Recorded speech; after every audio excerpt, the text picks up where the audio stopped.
Kayong mga loyalista mga vlogger kayo na bayaran, alam nyo kung di dahil sa inyo, talagang wala.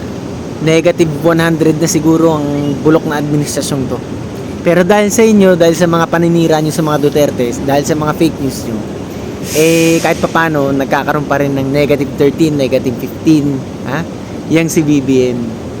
Pero kung hindi dahil sa inyo, sa mga paninira nyong ganyan, kung hindi dahil sinisweldoan kayo ng bulok na administrasyong to, wala kulelat talaga, olat talaga. Kaya ito, proposal ko na lang talaga magtuus-tuus tayo, lahat tayo mga vlogger talaga, no? Mga sumusuporta sa mga Duterte at sa mga sumusuporta rin sa mga Marcos. At patunayan natin kung sino talaga ang magagaling sa entablado.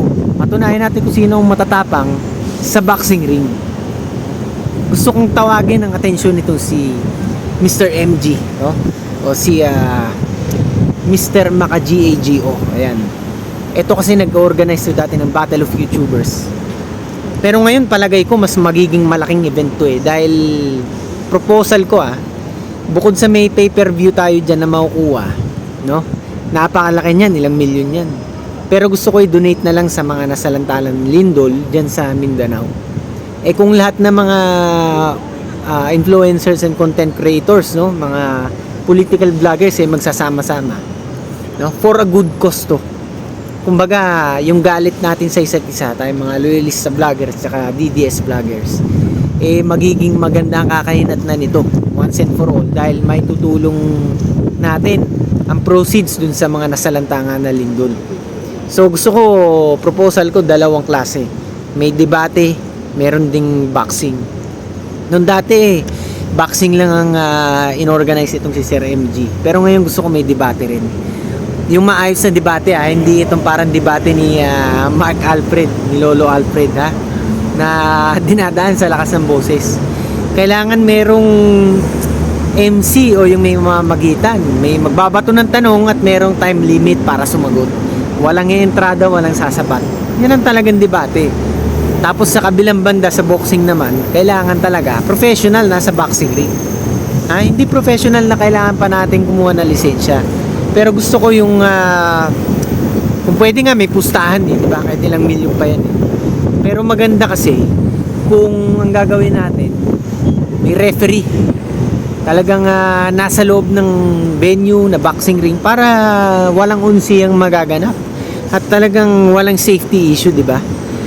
At syempre, maganda yan gawin natin sa ibang bansa para talagang world class. Ang mga makakapanood niyan, pati mga OFW rin, di ba? Ano bang bansa na maraming mga OFW? Hong Kong, Singapore, di ba? So pwedeng dyan sa dalawang bansa na yan, alin man dyan, pwede nating doon i-organize, mapapanood naman ng buong sanlibutan niya, ng buong sambayan ng Pilipino dahil may pay-per-view. At yung mga kikitain nga sa pay-per-view, at kung may mga pustahan man, di ba? Lahat yun ibubuhos para itulong dun sa mga nasalantanan lindol sa Mindanao.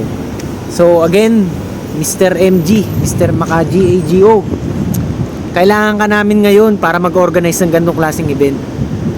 Dati, maganda na yung idea mo pero ngayon walang mas igaganda pa itong ganitong klase ng idea na kung saan ang magtutunggali ang mga pro Marcos at pro Duterte na talagang ngayon kita nyo talagang napakalaki ng hidwaan ng dalawang faksyon na yan.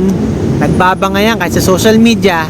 At ngayon kung ito dadaan natin sa debate na professional at sa boxing talaga sa ibabaw ng ring, sa tingin ko malaki ang kikitain natin, Mr. MG. At hindi lang yun, talagang malaki ang may tutulong natin dun sa mga nasalantanang lindol sa Mindanao.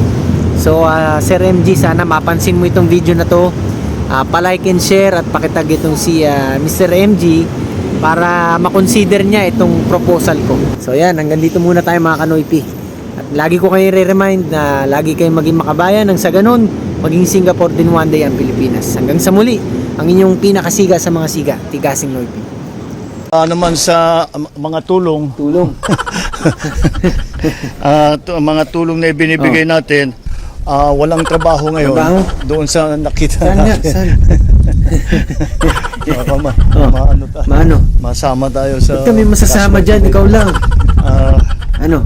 Doon yung mga yung mga nakita Saan natin. nga? Wala.